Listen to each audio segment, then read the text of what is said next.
What is the Welsh Government doing to help people in the Rhondda overcome the impact of coronavirus? Thank Leanne Wood Llywydd for that. As we set out in our reconstruction plan, we are committed to a reconstruction that works for the people of Wales, including the Rhondda, by addressing the issues that matter most to them: unemployment, entrenched inequalities, affordable housing, revitalising our town centres and supporting the foundational economy. Research from Save the Children has shown that more than half of the families in Wales on universal credit or child tax credits have had to cut back on essentials, and I'm seeing this at a community level with demand for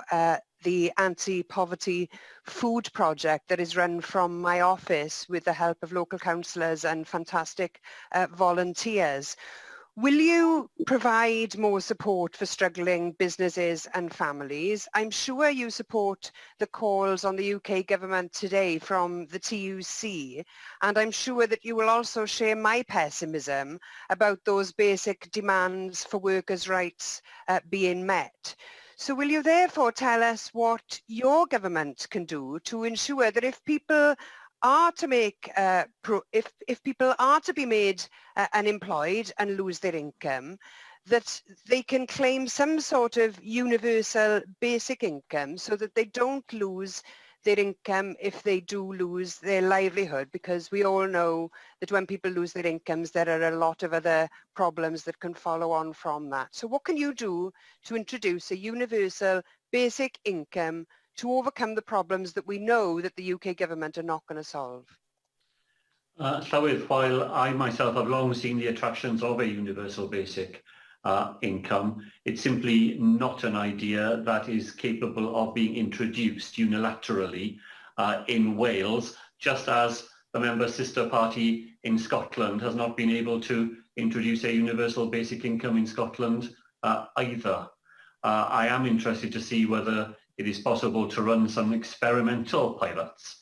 here in Wales, because I think the idea is definitely one that has merit and ought to be explored in that way. I absolutely agree that the calls today through the TUC are both for the £20 additional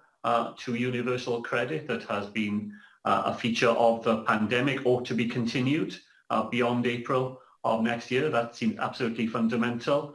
And we use our Welsh Government budgets to supplement the social wage of families by paying through the public purse for things which they themselves would have to pay for otherwise. And I know that Leanne Wood will have welcomed the additional £11 million that the Welsh Government has found to continue free school meals during school holiday periods for the rest of this Senedd term, as a practical example of what we can do with the powers we have already to make life of those families to which she referred a little easier than would otherwise be the case.